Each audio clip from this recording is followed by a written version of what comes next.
Lamborghini Super Trofeo North America, one of the most exotic one-make series in the world, makes its return to Virginia International Raceway this weekend for rounds 9 and 10 of the 2022 season. Fans on hand, why would they not be? This is the largest racing facility that IMSA goes to in all of North America. Virginia International Raceway, such an iconic venue, built during the heyday, the Renaissance of sports car racing in the United States in the late 1950s, when Watkins Glen and Road America were built. And this racetrack has everything. Good passing in turn 1, the climbing essence up to turn 12, still known as Oak Tree, even though that tree is no longer there. Down the long back straightaway, and a great outbreaking opportunity there in turn 14, through the roller coaster 14 to 17, and through Hogpen, the last corner on the racetrack, and that leads you down the long front straightaway. Welcome in, everyone. Brian Till along with Jeremy Shaw, and we have a field of Lamborghini Super Trofeo Huracan Evos ready to go. And this is, Jeremy, this is getting late in the season, 9 and 10 out of 12 weekends, the last 2 rounds in the United States, and several of the 4 championships are narrowing down, not broadening out. That's very true. We've got a tremendous battles really in all 4 classes at the moment. Yeah, a few a bit closer than others, but particularly in the Pro-Am category, just 2 points separate the leaders there. And in the other classes, except for Pro, where Carl Marcelli and Danny Formal have got a pretty good advantage, they're within 10 points in the other 2 classes. We've got 4 classes of driver here, they're all running exactly the same Lamborghini Huracan Super Trofeo Evo 2 version new for this year. But we've got 7 pro teams, we've got 5 pro-ams, 6 ams, and 7 in the LB Cup, which are basically drivers who are new to the sport. Should be an exciting contest, Brian. Oh, absolutely. And how fast is this Lamborghini Huracan Super Trofeo Evo 2? Well, in the first practice session, they were faster than any GTD car in the IMSA WeatherTech Sports Car Championship. Now, different track conditions, I'll grant you all of that, different drivers, but it just gives you a good idea just how fast these cars and how fast these drivers are, Jeremy. And speaking of the drivers, why don't you take us through the grid for today's race? Yeah, so 25 cars at the back of the field. Car number 18 is Tiger Tari. In car number 18. On row 12 of the grid, Lucas Peterson from Sweden in car number 42, alongside Fred Roberts from Canada in car number 89. 22nd on the grid, Rodrigo Valles in car number 34 from Mexico, and alongside him, Tom Tate from Scottsdale, Arizona in car number 64. Row 10 is John Hirschberg in car number 14, alongside Alex Au from Hong Kong, making his debut this weekend in car number 20. Row 9, Slade Stewart, the leader in LB Cup points coming into this weekend in car number 14, alongside Wesley Slimp in car number 9. Row 8, Anthony McIntosh, another debutant this weekend, running in the LB Cup category, second fastest in that class in qualifying. He was starting car number 49 for Precision Performance Motorsports. Alongside him, the teammate car, number 48, is David Starb. Row 7, Randy Salaria in car number 3, alongside Shayan Chandra Soma, who's the AM pole sitter in car number 19 for MCR Racing. 12th on the grid, a magnificent effort by Charlie Martin, who, with a birthday this week, has celebrated that, she had a win last time out at Road America for Dream Racing Motorsport in car number 54. She will start 12th on the grid. Alongside her, another female, Ashton Harrison in car number 25 for Wayne Taylor Racing. Row 5, Sebastian Carrazzo in car number 47, alongside Bryson Liu in car number 46.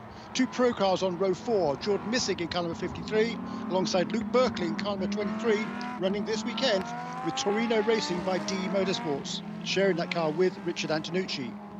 Row 3 of the grid is Billy Johnson in car number 71 for TPC Racing, and then the pole sitter in Pro-Am, Patrick Liddy in car number 8 for Ogara Motorsport Change Racing US Racetronics.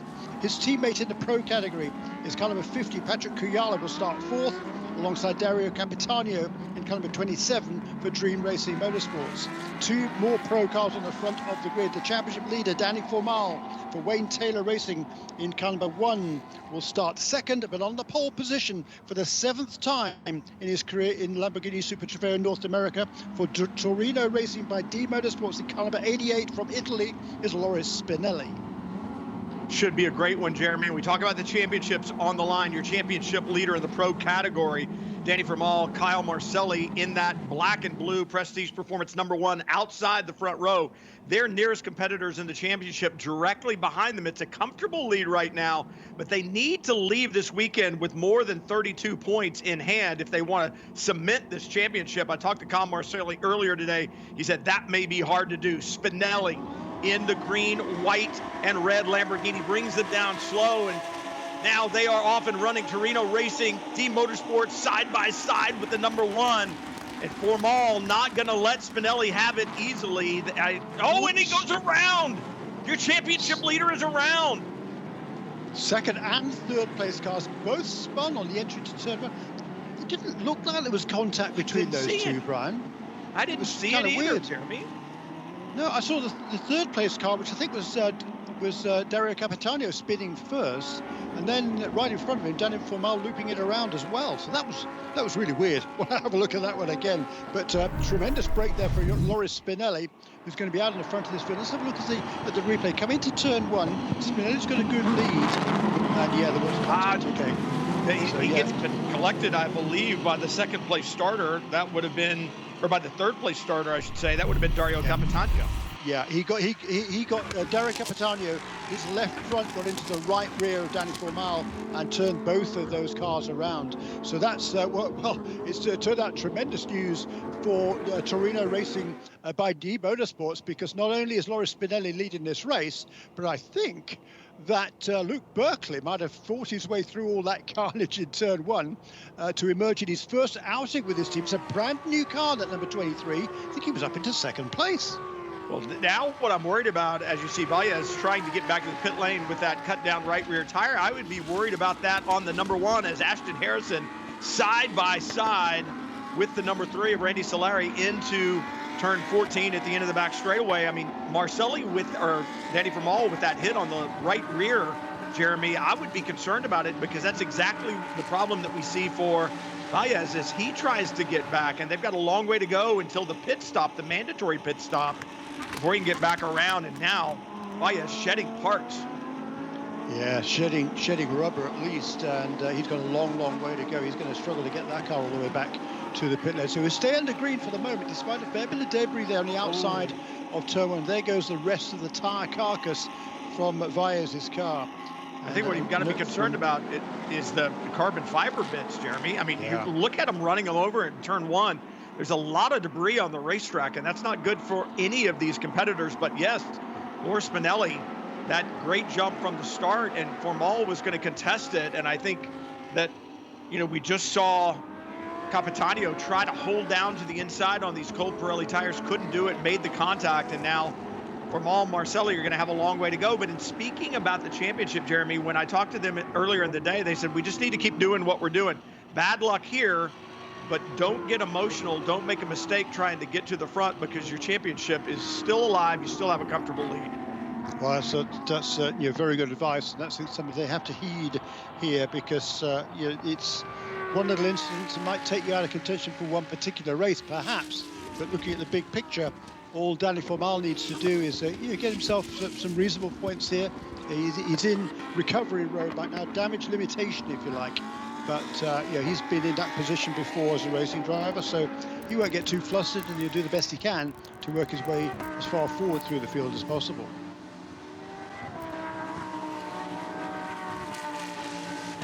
So a big gap there from Loris Spinelli at the front of the field. He's extending it now with his teammate Luke Berkeley. I tell you what, Luke Berkeley's had no luck at all thus far this season. He's running with Dream Racing Motorsport for the first several races. Made the switch this weekend across to Torino Racing by D Motorsport, and they put together a really good car for him. He qualified in the 7th position, did Luke Berkeley, youngster from South Florida. but he's running well now. And Danny Duenas and Andrea Torino will be delighted with the way this race is going in the early stages.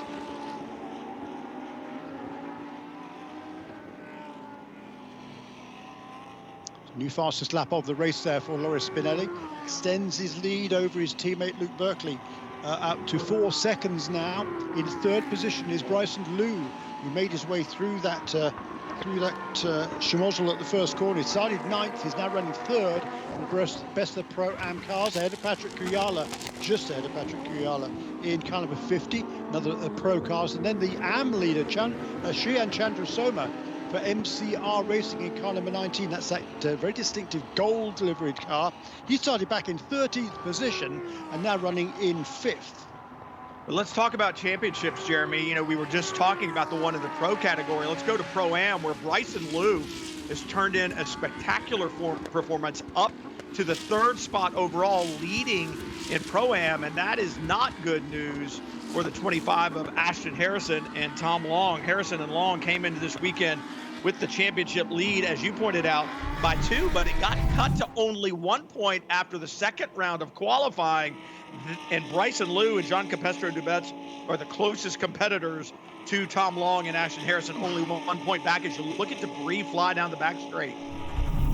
That was that went a long way up in the air, didn't it? That hit the windshield of, I think that was Charlie Martin's car, was it? Who was coming along there, made, whatever it was, it looked like I don't know what it was. It was just a bit of bodywork, I think, in any case, off one of the cars farther forward. And it flew up way up in the air, landed directly on the number 25 car, and then flew up even higher up in there. So look at this replay again. There it goes. I think it goes off the back of possibly the number 46 car of Bryson Liu. Looks like a white and green piece with a 6 on it. Yeah. Man, and that's scary. Truly, that was Charlie Martin's 54. I'm sure a big blink for her when she saw that coming down. It could have been off, I think it was off the 46. Yeah, I think you're right.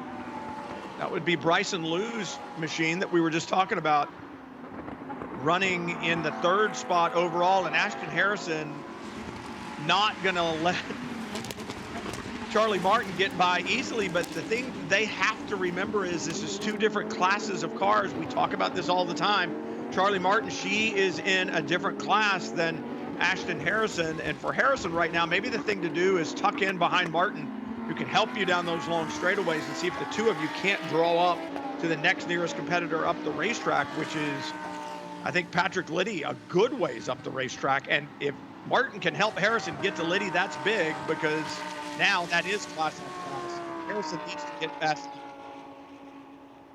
Yeah, and talking of moving up through the field, car number 1, Danny Formal, having rejoined pretty much to the back of the field, around about 20th position. He's up now into the 12th place, is car number 1, Danny Formal. That's a stop by the side of the racetrack. I think that's Dario Capitanio.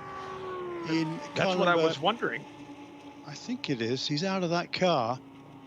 Is it the 23 or is it the 27? I can't tell. It's 27. Yeah, it's the 27, yes. Yeah. No, the 23 car is now is different colours now. It's running with a different team. It's 23. That's Luke Berkeley, who's running in 2nd position. But so this is just a 1-bit ball car in the field this weekend. Dario Capitano, who started up at the front, but it was he that made contact with Danny Formal on that first lap. So whether he maybe hold a radiator or something like that, some damage, perhaps the front of that car caused him to pull off there. And, well, and he was about to receive a drive-through penalty anyway for incident responsibility in turn 1 with that incident, but the car never made it back around. That will kind of serve its purpose either way for Danny Formal, because it'll be a position that he picks up on the racetrack. But Formal still with a long way to go. This race far from over with.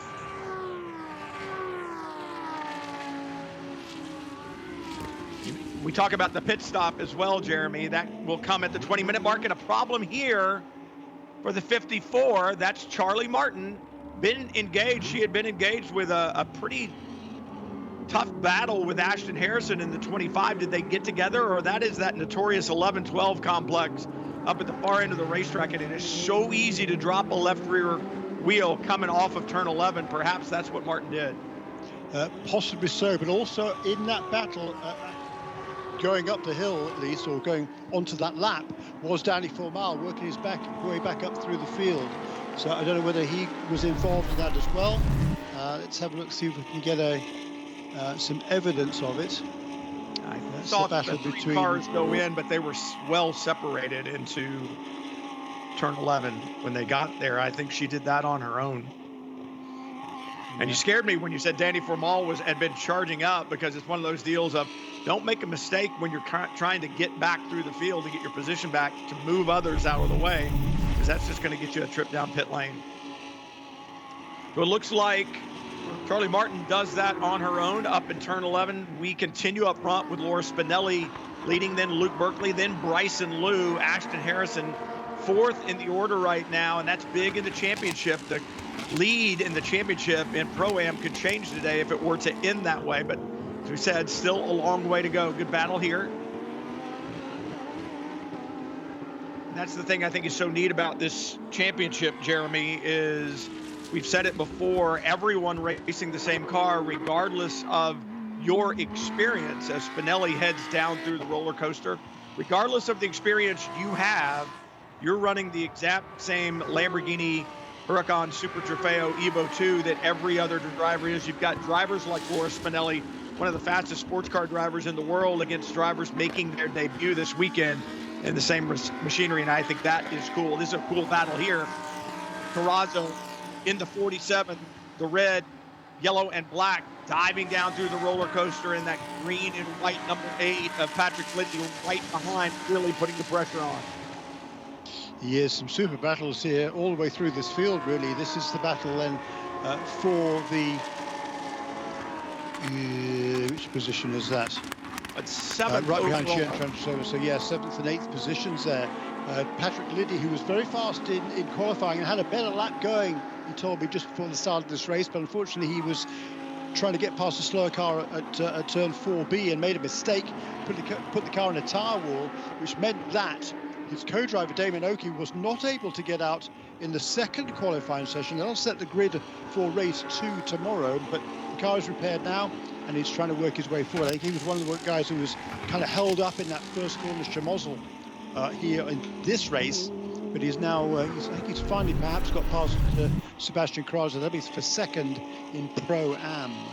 Take a look at the start again. You'll see Spinelli with the great jump in the red, white, and green number 88 from pole. Formal outside in the white and black Prestige Performance entry, the number 1. And then in the third position, Dario Capitano in the number 27. Capitano's just going to get a little loose right down around the apex as Formal tries to stay with Spinelli. Right there, a little twitch, and Capitano into the side of Formal, and that's what sets Formal back. But Formal, last time I was looking at the screen, he is now right there behind that battle of the 47 and the 8. So he's up to 9th overall and pressing Carrazzo and Liddy to move forward. The most important thing is, as he moves forward past those cars, if he can get by him, he'll get closer to the other pro cars in front of him. True. He's just looking at that replay again at the start. Capitano just left his braking too late going to the first corner. Just got a bit too optimistic there, trying to carry too much speed into that kind of triple apex, which is really what turn 1 is. There's kind of one apex as you're braking, then there's a second apex, and going kind of heading towards that, he just drifted wide and into the right rear corner of Danny Formal. So Danny Formal completely blameless there, and he's working his way back up through the pack. A little bit farther back down the field, it's now that was the distinctive pink car of Slade Stewart, who's just behind Charlie Martin, who has recovered. Actually, he might have got past her, in fact. I think he has now. And leading the LB Cup class, running in the 16th position overall, is Anthony McIntosh from Milwaukee, Wisconsin. He's running for Precision Performance Motorsports in that column 49, and he's about 3 seconds clear of John Hirschberg in second place in LB Cup. So great. And Slade Stewart is one of the fan favorites every weekend here because of the color of that car and everything, all the attention that it gets. And it's his daughter, Amelia, who designed the color of it. They actually gave out about 40 stuffed pink unicorns today during the fan walk, and they've got a pink unicorn headband that I know you want to get a hold of as well, Jeremy. And they gave about 30 of those out, so you may see them on the cameras in the fan zones around the racetrack. And it's been there. There we go. There's some of the unicorns in a close-up look of the car, and I hope we have this picture. There's Kelly Brule, who's the PR person, does such a great job with Flying Lizard Motorsports, and I mean the entire paddock is decorated. That's the picture I wanted. Thomas Blom on the left, strategist for Flying Lizard Motorsports, one of the best in the business, and team principal Darren Law with their pink unicorn hats on, and there's Amelia right there, who designed and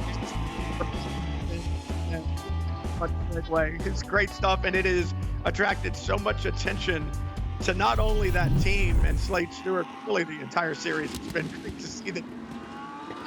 Oh my God.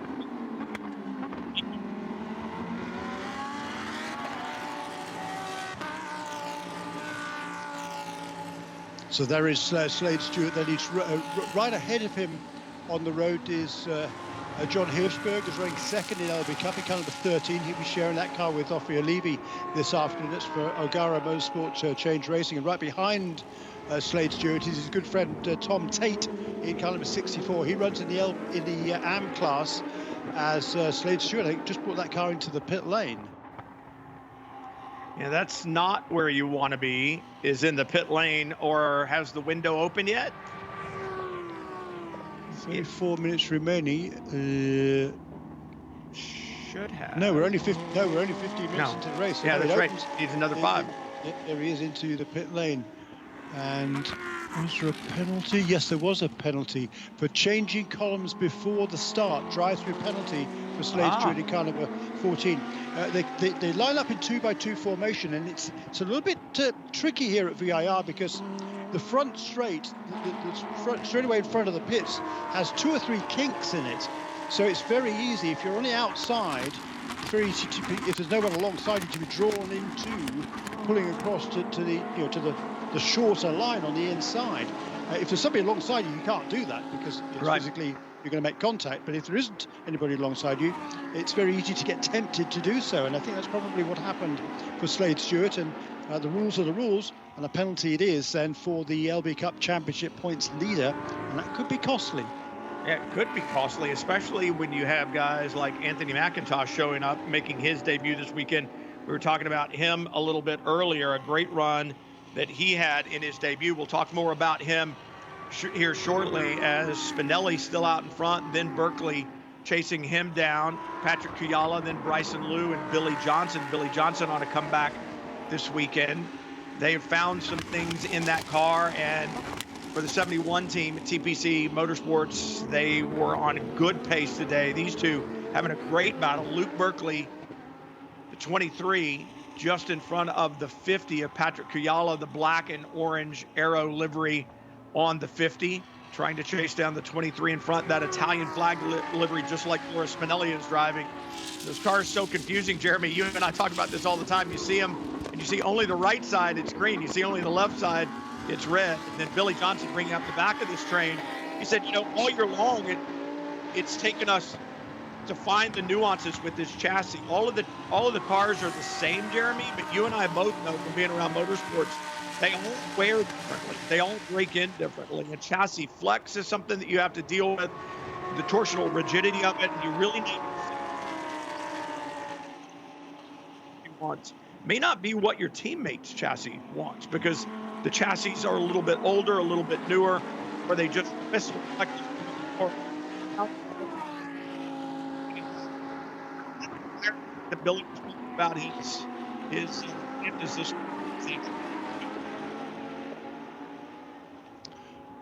Yeah, certainly every car is different there, and that's a brand new car that's running in the second position with Luke Berkeley. Right behind him is Patrick Kuyala, who's moved himself ahead of Bryson Liu there, who still leads in that kind of green, black and white car, just ahead of Billy Johnson in car number 71. So the 46 and number 71 battling for the 4th and 5th positions on the racetrack. But Bryson Liu, he's the leader in Pro-Am. He's got 3 pro cars ahead of him. He's got Billy Johnson and then Danny Formal, who is next up on the road. Up into 6th position after early spin is Danny Formal. He's got some ground to make up to catch these guys, but he's just reset his best lap. In fact, the fastest lap of the race last time around for Danny Formal, a 1:45.684 for the Costa Rican. So he is flying along there in car number 1 for Wayne Taylor Racing in car number 1. Let's talk championships again, Jeremy, and knowing where you are and where you stand and who your competitors are. Billy Johnson in the 71 from TPC, the red, white, and blue entry, closing down through the roller coaster on the back of Bryson Liu, that bright green, black, and white number 46, but they are in different classes. Liu leads in Pro-Am. And Jeremy, if the race ended right now, they would lead the championship in Pro-Am, but he's got to hold off Billy Johnson behind him, not make a mistake if Johnson tries to get by. He's not really racing him. It's Ashton Harrison who sits 3rd. She and Tom Long are the championship leaders, but only by 1 point right now after the 2 qualifying sessions. So Harrison on the way up, and quite honestly, she's probably hoping that Billy Johnson and Bryson Liu stay tight, stay fighting, and slow down a little bit, and it allows them to close back in on that fight, because Bryson Liu right now in the catbird seat, he and John Capestro Dubats in Pro-Am. Yeah, that's a very good point. And furthermore, Ashton has just made a pass last time around on Sebastian Carrazzo, and that is a battle not only for position on the racetrack, but also in Pro-Am as well. So Ashton up to 3rd place now, ahead of Sebastian Carrazzo for 3rd in the Pro-Am class. So a good job again by Ashton Harrison. Is this battle as they're working past a slower car. There's the battle for 2nd position with the second of the red, white, and green cars. Luke Berkeley just holding on. Edit Patrick-Ciala. There's Charlie Martin off the road again, this time through the roller coaster. It's been a difficult day for Charlie.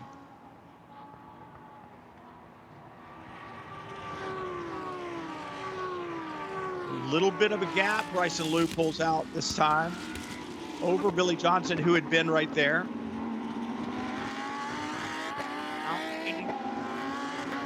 The leader, meanwhile, Loris Spinelli's pulled out over 13 seconds now over his teammate Luke Berkeley.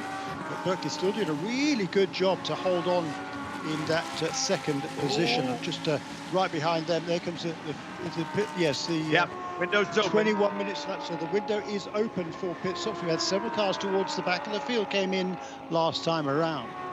I would expect to see Ashton Harrison in as well, because the 46 of Bryson Liu dives in. And unless Ashton Harrison has completely empty racetrack in front of her and she can get a super lap in, pitting now and putting Tom Long in to do battle with John Capestro Dubats, 2 fresh drivers getting in at the same time would be advantageous. Now, for Bryson Liu, if he was caught up in traffic a little bit, you want to get in out of that traffic, not waste any more time on the racetrack. Take the time that you're losing on the racetrack and just go ahead and put it on pit lane, let your driver get in. So I don't know if the 25 pitted or not. I think she did. And that would put the 25 on pit lane as well. Yep, she is indeed in pit lane. Tom Long will take over there.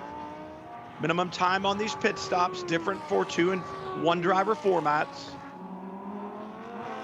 I believe it's 81 and 84 seconds this weekend, Jeremy. Good question. My memory serves me correctly. That's what I saw, and the 3 extra, the 3 extra seconds for those single driver formats. Jeremy and I talk about this all the time.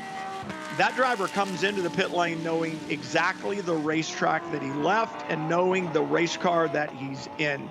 When you hand it over to another driver, they've got to go acclimate themselves to both the car and the track, and so the single driver format has a little bit of an advantage, and I think the officials and the creators of Lamborghini Super Trofeo were spot on when they said, hey, hang on a second, let's find a way to make this a little bit more equal, 2 driver formats to 1 driver format, and that's what they did, that 3 extra seconds for a single driver format. Yeah, it does work out well, doesn't it? And it's almost exactly a lap here, because we saw there that Loris Spinelli completes another lap. He's going to stay out as long as possible before handing over the car to Gianlu Torrido. Those two, by the way, they swept the weekend at Road America last time out, so they're on a streak right now. And Loris Spinelli, he's staying out front, but right behind him on the racetrack, actually right ahead of him, on the racetrack, is the number 23 car that had been running in second place, has, however, made its pit stop, and it is now the most successful driver in Lamborghini Super Trofeo North America history, Richard Antonucci, who's taken the wheel of that car. 67 previous starts, 21 previous wins, 2 times a champion. There's a big spin for Slade Stewart. Wow. You don't have a lot of small spins here at VI. Let's take a look at that coming up through the climbing S's.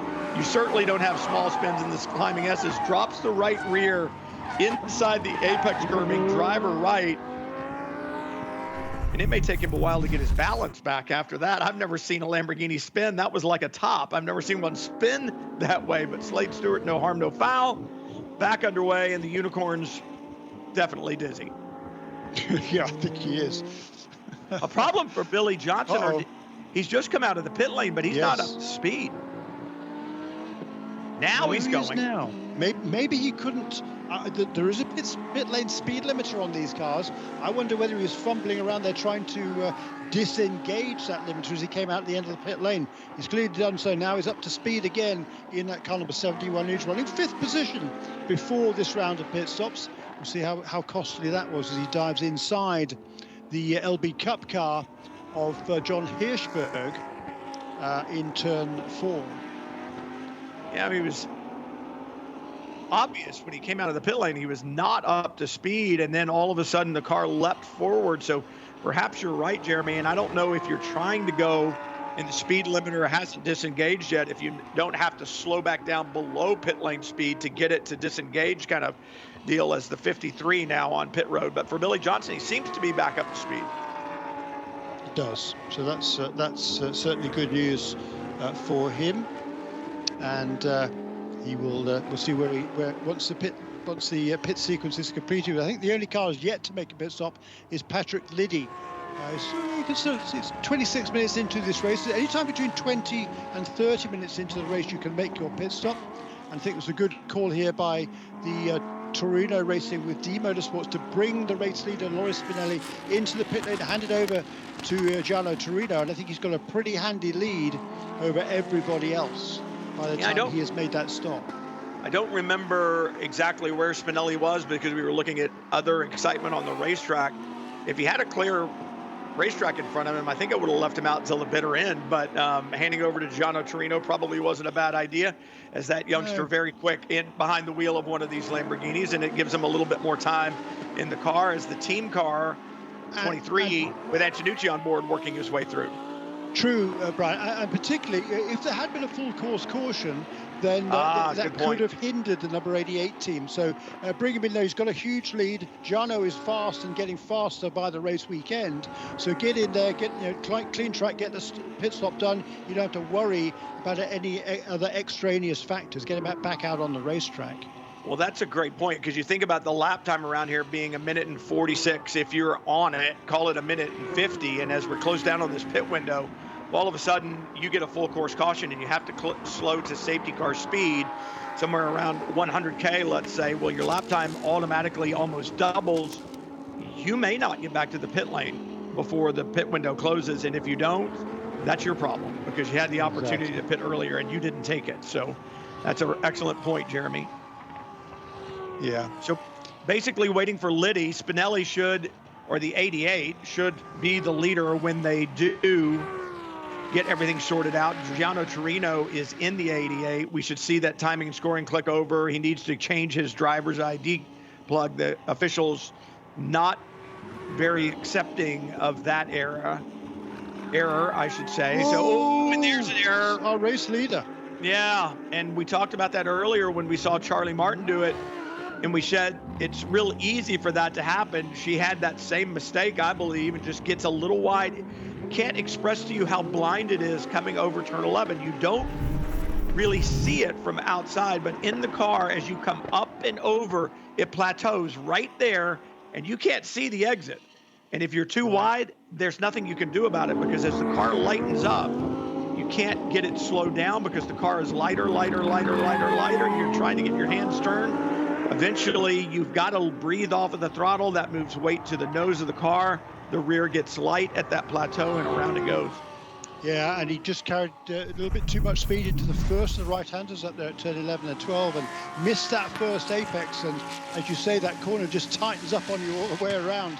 And that was a mistake there for Patrick Reedy. He'll be kicking himself, particularly that was his in-lap. But good, well, did he make, yes, he did. He is okay because we've only got 29 minutes remaining in this race, so he is within that 10-minute window, 20 minutes and 30 minutes into this 50-minute race, so he's fine there, and he will hand over this car now to Damon Oakey, who's a two-time and AM champion in this class, and away he will go. There's another spin for the number 54 car. It's Jason Gagnon-Keats now who's taken over from Charlie Martin. Tell you what, it's been an eventful race for Charlie and for Jason, hasn't it? Wow. Yeah. Oops, where's he going? Well, man, that was over in turn 10. And typically, when you go off in 10, it is a long ride. I've seen cars re-enter the racetrack at the back straightaway because they've gone so far off. You're not making any time by the time it slows down and stops. And you'll occasionally hear drivers say, but they shortcut the course. Well, they did distance-wise, but they lost time doing it. So no harm, no foul. But yes, that area of the racetrack can surprise you. It's one of the great things about Virginia International Raceway, and we talked about that at the very open of the show, built in the late 50s, kind of that renaissance of sports car racing here in the United States. Watkins Glen, Road America, Mid-Ohio, some of the coolest racetracks around built kind of during that era. And I don't think VIR has gotten all the love it probably could have over the years because of the downtime when it was closed and kind of returned basically to its farming roots before it was resurrected again in the 80s and 90s. But since then, man, what a facility. And they just keep improving. More campgrounds, more viewing areas this year. And it's just a place that you love to come back to. Yeah, absolutely right. Yeah, here in Road America are the two tracks in this country that just made massive improvements on a regular basis now over the last several years, and fabulous facilities. And there's another spin. This is not Patrick Liddy. This will be Damon Oakey, who's just, of course, left the pit lane, and he spins on his outlap at turn 4A there. Boy, tell you what, we've seen an awful lot of spins in this race, but thankfully, well, no, you're not going to say that. Let's leave it at that. We had lots of spins. Leave it at that. Thank you for not going any farther with that. Thank you. Yeah. But I think the key though is, Jeremy, I'm going to correct one of your words. They haven't made massive improvements over the years. They've made investments. Yeah. They've made investments in their facility that return. It returns investments to the drivers, returns the investment to the spectators, to the fans that come here, and that in turn returns investment to the owners of the facility, and they build upon itself. And they've done such a great job of it, and it's become a destination both for the racers and the race fans alike. Look at this. There's a lot of money down in turn 1, 3 abreast there. And who is caught up in it? The 23 is in there, the 1. Kyle Marcelli trying to work his way to the front. Man, so that was a replay of the start now, wasn't it? Yeah. That's what it looked like. No, it wasn't. That's the thing. And here we are, 32 minutes into this race, and as a group of about 6 cars, nose to tail and or side by side into turn 1. Brilliant stuff. But Gianno Torino now, he's got nearly 15 seconds over Eduardo Piscopo, who has taken over the number 50 car from Patrick Kujala from Finland. Is now Piscopo in second position. In third place is John Capestro Dubets, who leads in a Pro-Am class for Precision Performance Motorsports in car number 46. Right behind him now is Kyle Marcelli, who has relieved Danny Formal in the number 1 car, all the way up now to 4th position. A remarkable performance by that number 1 team. It shows just how good that car is, and Kyle Marcelli doing the best he can with it to keep it moving forward. I'll tell you who I've been impressed with all year long, though, is JCD, John Capestro Dubets, and not just in Lamborghini Super Trofeo. In every series I've seen him run in, he's another one of these young drivers that I think has kind of gotten lost in the shuffle over the years, Jeremy, and you and I are so familiar with that shuffle that takes talented drivers and kind of moves them to the background, out of sight, out of mind. but there's been a resurgence for JCD this year. He's had more opportunities, and every opportunity he's had, he has made it shine and made it worthwhile for those who have put him in the opportunity to succeed. He's having a great run this year in everything he sits in. Another good run today. It's very cool to see that. I mean, he's 33 years of age now, is JCD, from San Diego, California. A dozen years ago, he was kind of coming up through the ranks, was racing in the IMSA, what is now the Michelin Pilot Challenge.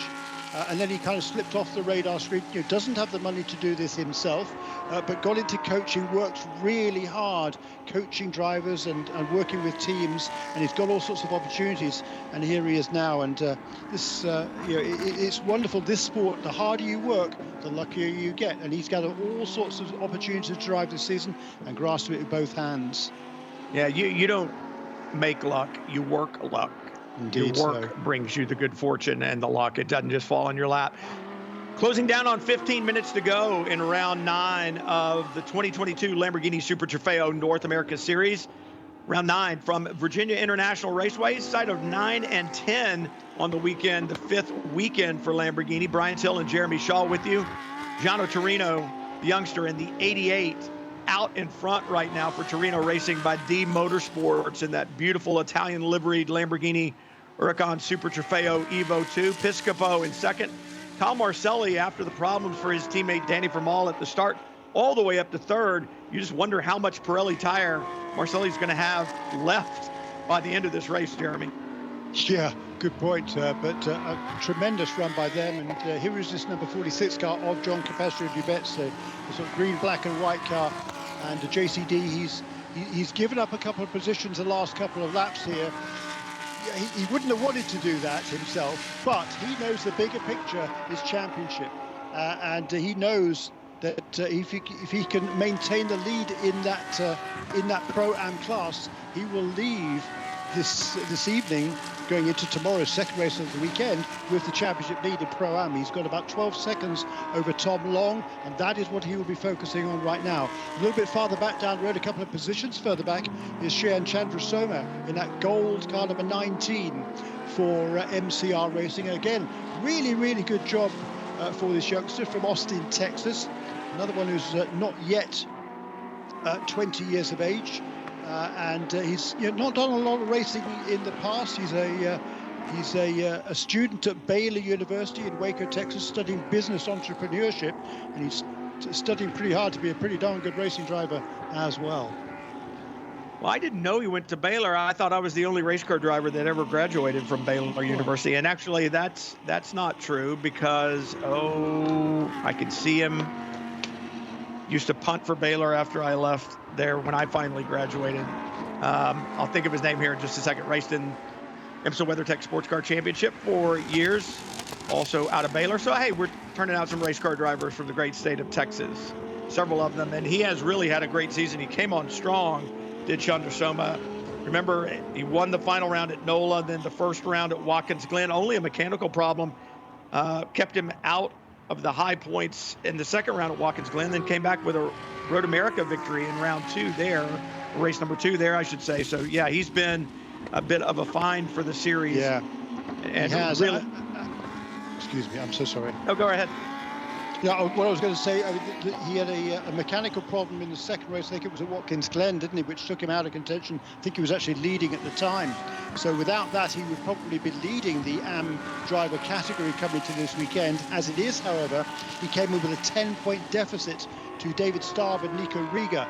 And Nico now has taken over from David Starb in that number 48 car, and he's running in the 3rd position in AM, and he's got about 8 seconds to make up on Randy Soleri. He was quicker last time around by about a second and a half, but Randy Soleri, he's a guy who's been in this series now for quite a long while. He's one of the more experienced drivers in this category, but he's getting better and better, is Randy, and he's running a very, very fine second place in AM, 12th place overall. That's car number 3. That's the Wentworth liveried car. Oh, he's had a great season, and I was talking to him at Canadian Tire Motorsport Park when he was wandering around there for the weekend, and we talked about his season, and he just has a smile on his face. He seems so relaxed. He said, I'm having a great time, having a ball, and I think it shows. A lot of times for these drivers who don't make their living doing this, they press like they would press a business meeting or closing a deal. And the fact of the matter is, they're better at closing a deal than they may be at pressing through VIR, as you see the 53 drop wheels off. And a lot of times when drivers like that relax and stop pressing so hard, the results come. True. Let the car do the work. Yeah. Torino's still out in front, followed by Piscopo and Marcelli.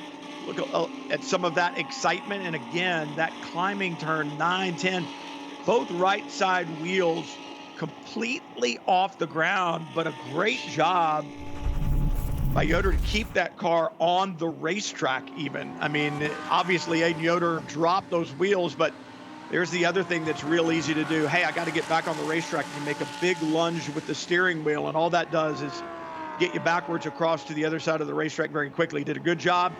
I always tell students, the first thing is straight, the second thing is slow. That's exactly what he did. He straightened his hands, then let the car slow down and brought it back on the racetrack. Great job. Yeah, it was. Man, that was tight. And he actually managed to still maintain his position ahead of, he's just lost it now there to the orange, yellow and black car. That is Brian Ortiz, who missed the 2 races at Road America for a very good reason. His wife was giving birth to a youngster, so congratulations to the Ortiz family. Back again this weekend, and by the way, he was credited with his points under force majeure from Road America, so it was a good weekend for his regular co-driver, which is Sebastian Carrazzo. He had a 3rd and a 5th. And those same amount of points will be credited to Brian Ortiz as well, because he had a good reason not to be there. So again, another really good decision, I think, by this Lamborghini team here. Christopher Ward, who is the series manager, he just tries to make sure everybody is kept happy. Yeah, he does what he can to make things as equitable as possible. Well, I think he does a great job. You watch him with the 4 different classes, and you'll see drivers moved 1 or 2 races into the year. They come in one category, and it becomes obvious very quickly that they belong in another one. And he will move them to make sure that, like you said, everything is equitable, Jeremy. And his leadership, his guidance here in North America has brought an explosion of entries into Lamborghini, and good entries, good race car drivers. I used to say that Lamborghini was a place that it was fun to watch the Lamborghinis run. Now it's a place it's fun to watch the Lamborghinis race, because you truly have world-class drivers. And the great thing is, when these world-class drivers share the car with drivers with less experience, it brings them along, it builds the sport. We've seen record fields this year, and if the growth of this series continues, it's going to be just mind-blowing next year with the number of new cars that we see on the racetrack. Copy that. The LB Cup leader, by the way, we talked about it being Anthony McIntosh. Well, he's just had to serve a drive-through penalty. This is a big spin for McIntosh, who was challenging Ophir Levy there for the lead in LB Cup. He's gone off the road in that car, but he had to serve a drive-through penalty for impeding another car at the pit lane exit after his pit stop. And here's a replay of what happened. That's Ophir Levy in a kind of a 13 that leads the LB Cup class, and Anthony McIntosh had just tried to sort of pinch the car down coming off turn 3 to get a better run, perhaps challenge down the inside of turn 4. Unfortunately, didn't get that far because the car was going backwards by then.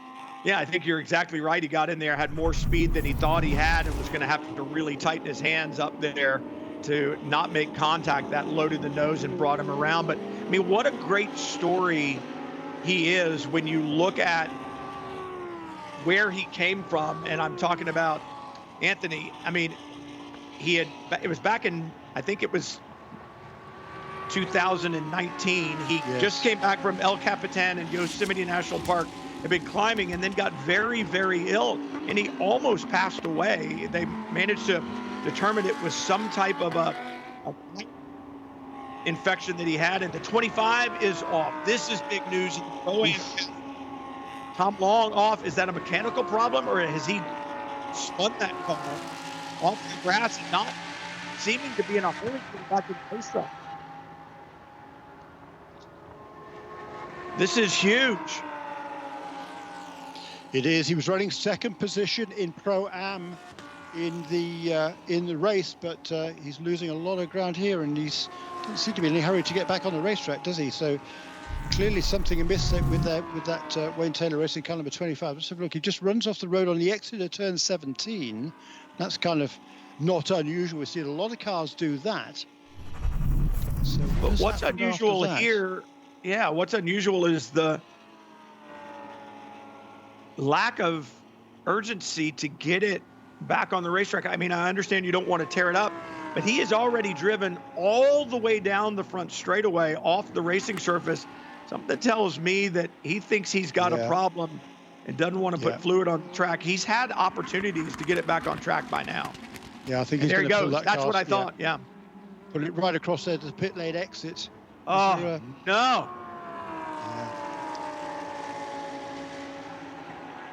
I can't see what the problem is. Is the right rear? I don't know what it is. Yeah, he's pulled that car. Hats off. I've been a very, very experienced driver, Tom Long. He's pulled that car out of harm's way. This shouldn't necessitate a full course caution, so hats off to him for doing that. No, I mean, such a professional job, aware the entire time that he had a problem. Is it? And it's just a local yellow, I think, just a local yellow flag there. Should only be a local yellow, and they should be able to get that car removed very quickly so the local yellow can go away. But what a professional job under major duress, because he knows when he left the racetrack, I'm sure that he did a very, very quick systems check that said, we have a problem. That's probably why he went off at the exit of Hog Pen. I would imagine it was maybe fluid down on the rear tires, and he didn't want to come back on the racetrack, pollute it for anybody else, any of the other competitors, including those that are chasing him in the championship. Now it appears he's reversing through the grass to get back into a safe area where they can tug him out of the way. And even though he knows that is going to significantly impact their championship, he has the safety and the sportsmanship of all the other competitors in mind. He needs an award for that. Hats off to Tom Long. Yeah, seriously impressive there for Tom Long. Thanks. But look, here's this battle again. It's still for LB Cup. Ophir Levy still leads in car number 13. He's taken over that O'Gara Motorsport Change Racing US Electronics entry from John Hirschberg, who drove the first stint. For a little while ago, we saw him under challenge from Anthony McIntosh, who then had that spin. Well, now it's Fred Roberts from Canada in the NTE Sport car number 89 that is right with Ophir and trying to get that lead away. Meanwhile, about 4 seconds behind him and closing fast, having just set the new fastest lap of the race in that class, is Anthony McIntosh in third place in car number 49. He's not too far behind him now. He's going to catch him, I think. There's still 3 minutes remaining in this race, so it's going to be at least 2 more laps. It's going to be close. Yeah, no, I think he'll catch him. Yeah. Well, and that's what I was saying. I mean, for Ophir Levy, he's going, come on, can I get a break? I lost one, now I've got one. And then he knows McIntosh is still back there. Just to finish that McIntosh story, he came back from that climb on El Capitan and was very sick. Like I said, they diagnosed it as a bacterial infection and treated it. But for a while, it was touch and go. They didn't know if he was going to survive. Obviously did, but then it was in the middle of the COVID pandemic. It was just building. He couldn't go back to the gym because there were no gyms open. He couldn't do anything. The only things that were open were racetracks. So he took a driving school and said, you know what? I never drove a race car in my life. I'm going to go do that. Went and drove a race car and said, I like this. I like it a lot. And it turns out, Jeremy, pretty darn good at it. Pretty darn good at it. Yeah, he's hooked up with Tyler Cook, who's helped him a lot, and Glenn McGee too, who's a sim expert. And a good little partnership between those three. And here he is now making his debut in the Lamborghini Super Trofeo. He's close right in now onto the tail of the 2 leaders. Here is 1, 2, 3 as they head around turn 3. He's not going to make the same mistake this time at turn 3 as he's going to make that challenge. Meanwhile, the other comeback king, Kyle Marcelli, he's right with Eduardo Kubisco. Here they come now out of the final corner, out of Hog Pen to complete their 26th lap. And it'll be, this will be white flag next. Will it be white flag? Next time by. I would think it would be next time by. Yeah, next time by. Yeah, so 2 laps to go. Tremendous. So that battle for second. Look, he looks to the inside. Is he going to get him? Inside. Wow. How does he have any rubber left on the tires? Danny Formal with a great drive, pressing, moved that car up during the first stint. And now Marcelli is absolutely magic. And Piscopo is under serious attack. Remember, Eduardo Piscopo, Patrick Kiala, they're second in the championship. It's Formal and Marcelli who lead it. And mathematically, anyway, Jeremy, and I know it's a long shot, Formal and Marcelli could wrap up the championship this weekend if they left with more than 32 points in hand. They have 26 right now. That would be some bad luck for Piscopo and Kuyala, but I'll tell you what, if Marcelli could get in front of the 50 right now, that would certainly help in that points gathering weekend. Yeah, true that. And this is really interesting battles going on. And another interesting battle is for the 11th position out on the racetrack, actually 10th, 11th and 12th, because Damon Oakey is running in 10th in the Pro-Am car. Right behind him is Randy Soleri in car number 3, who's running in Am's second position. And right behind him now is Nico Riga. In fact, as they cross the line, both Soleri and Riga have got past Damon Oakey. So they're up into 10th and 11th, and second and third in Am behind Shian Chandrasoma. But for Nico Riga, he wants to get past Randy Soleri and secure maximum points, or second points, excuse me. Time winding down. Final lap starts right now for Giano Torino. Great run for this group from the drop of the green. Loris Spinelli, I think, and I was talking about this at another race weekend not too long ago about how underrated Loris Spinelli is, and to some extent I think that has been by design. They've kind of kept him, Lamborghini has, out of being promoted too highly in the driver ranking system, so to speak, so that he's able to run in the classes that he runs in. But I mean, he is one of the fastest, if not the fastest. We saw him last year, Jeremy. I think it was the fastest race lap in every race weekend that we had, did Loris Spinelli have. That's exactly right. He was running in the Pro-Am class last year, so not really going for the overall wins. But yeah, fastest overall lap at every single race last year. That was pretty darn impressive.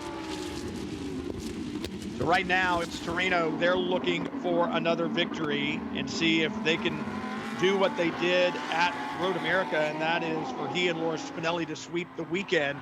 Those are the only 2 wins they have on the season. The final lap for all the cars, white flag waved the last time by. Here's a good battle. The 13 trying to hold off group of cars behind him. That's Levy with the lead in LB Cup in the 13. White flag waves on that group, racing all around this racetrack throughout the 4 different classes. And for Giano Torino, this is it. Hog pen, one last time, past the compression. You can breathe. You can almost see the flag, but not quite because of the bends in the straightaway like we talked about, Jeremy. But there it is. Checkered flag, Giano Torino and Loris Spinelli. They'll take the victory at VIR. Torino, Spinelli win in Virginia. Super performance, really fine, nicely judged there by Giano. He was being closed upon by the end by that second place battle, with Piscopo just about holding on ahead of Kyle Marcelli. But this is the 3rd win for Torino and 3rd in succession, and it's the 5th overall win for Loris Spinelli. In Am class, in 7th position overall, will be Shian Chandrasoma in that distinctive gold car, right behind the car number 64, which is a lap down, actually. That's Tom Tate, who is a lap down. She had Chandrasoma with it. Yeah, he does. I tell you what's big, though, Jeremy, is Jean Capestro de Betz, Bryson Liu. They win in Pro-Am. They take the checkered flag there. That is their 5th win of the season. They have been incredibly strong. Ashton Harrison, Tom Long have been incredibly consistent. But today for Tom Long and Ashton Harrison, their first race that they have not finished all season long, the first time they have not stood on the podium. What is going to happen in LB Cup? Here we go. McIntosh side by side with the 13 of Levy. Does he have it? He does. McIntosh wins on debut in LB Cup and Lamborghini Super Trofeo. Wow. Wow, that was incredible.